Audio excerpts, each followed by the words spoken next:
One of YouTube's biggest stars signs with WWE. No, it's not me. It's This Week in Regret.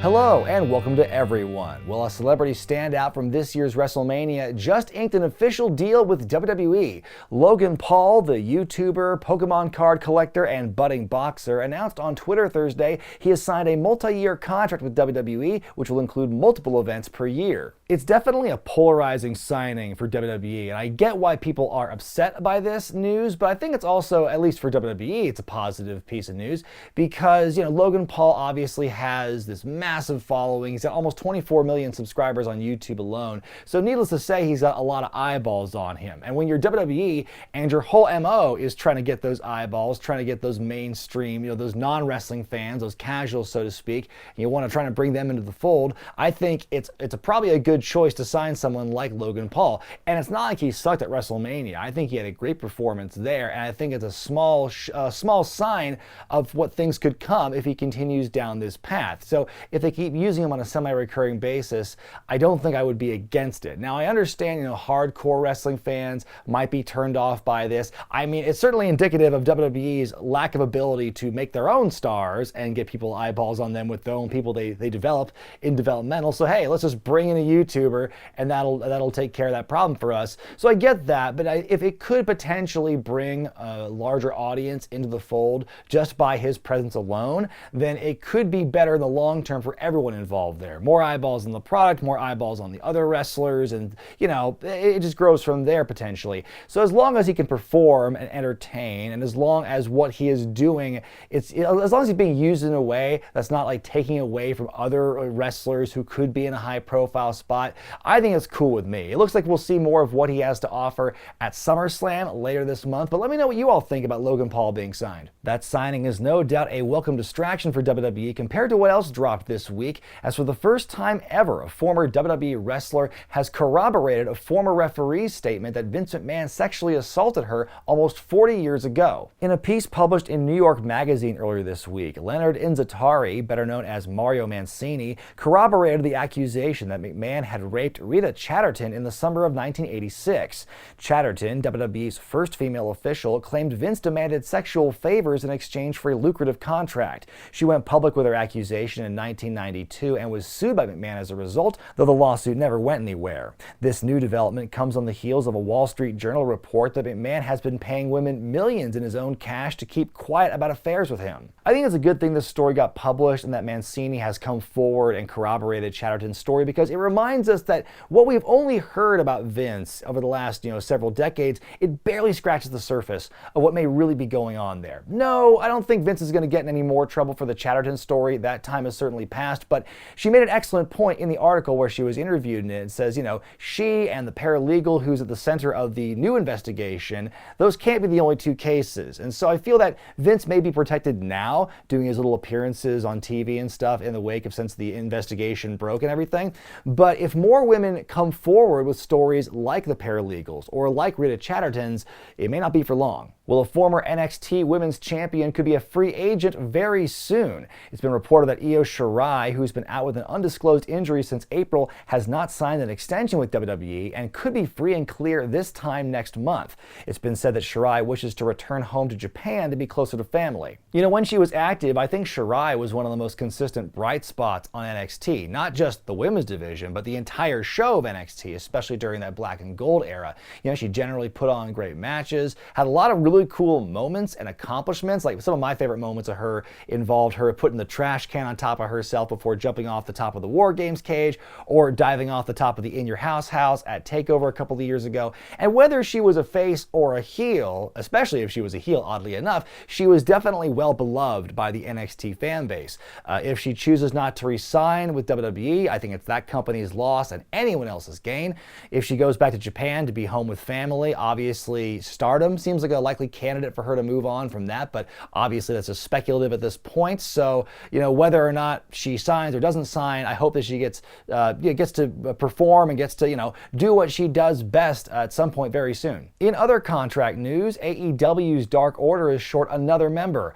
Alan Angels, also known as Five, spoke with Fightful this week and announced that his AEW contract was expiring and that he's turned down a per-appearance deal.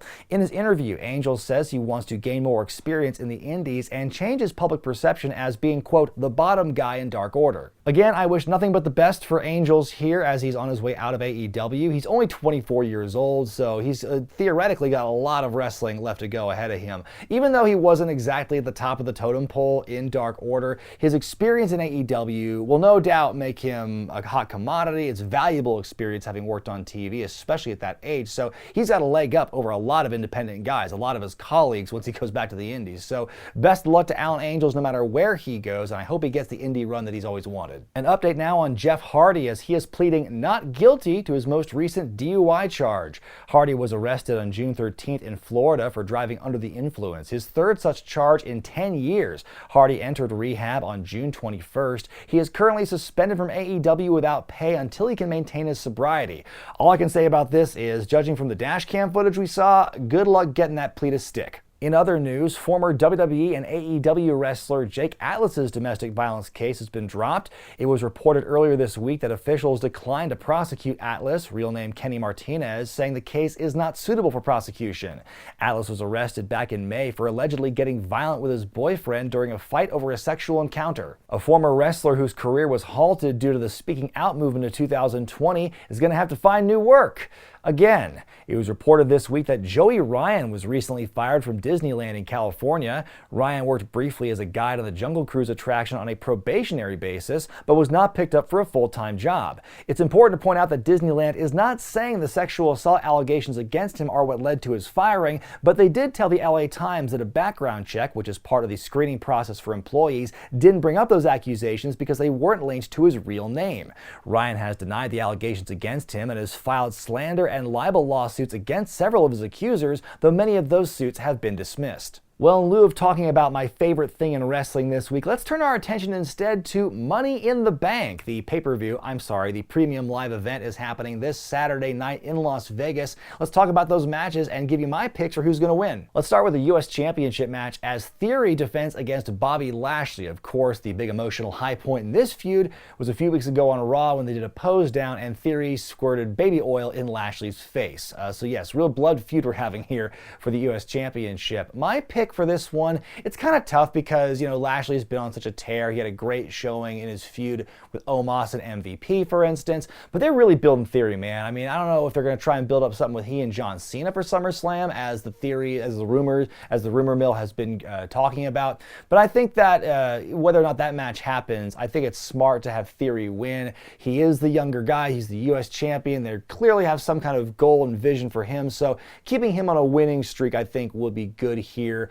Obviously you hate to see Lashley lose a match like that, especially when he's regaining momentum from losing the WWE title earlier in the year, but I don't think he's going to hurt too much from this. I think they'll find a way to have him lose in a way that will protect him. Raw Women's Championship match as Carmella, filling in for Rhea Ripley, will challenge Bianca Belair. I think it's going to be a fine match here. I think Carmella is one of the more underrated female wrestlers in the company. I've always kind of felt that way. When she was pushed as the Money in the Bank winner and when she was the SmackDown Women's Champion, there was this perception that she couldn't wrestle, and I never saw it that way. I thought it's not that she can't wrestle, it's that her character didn't require her to wrestle. So it's a different thing now. Obviously, I think she's come into her own a lot more in the last couple of years, and I think it will be a good match. It'll be a good showing for these two, but I don't see Bianca Belair losing that belt anytime soon, so I think she'll win and retain. Over on SmackDown for the Women's Championship, Ronda Rousey will defend against Natalya. I gotta say, I've been enjoying certain parts of this build. I got a big kick out of last week when Natalya did the full Ronda cosplay, nailed the makeup and everything, and threw the baby stroller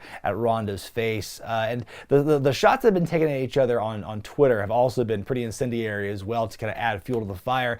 But I think it's going to be a good match. Natalya is such a good hand and really can't have a bad match with anyone. Not to say that it would be a bad match with Ronda, because I think Ronda has she's grown in some ways as a performer as well. I don't think it will be a bad match. I think it will be, I think there's going to be a lot of submission-based stuff here. Could be very exciting in that regard. And I think if anyone's going to kind of push Ronda to the limit from like a storytelling standpoint in that, it's going to be Natalya, who's definitely been established as like, you know, the submission specialist, you know, the gatekeeper of women's wrestling, so to speak, in WWE. So yeah, I think this has the potential to be a pretty good match here, but I think that Ronda is going to retain here once again. Undisputed tag title match as the Usos defend against the Street Profits. This match has the potential to be one of the better ones of the night.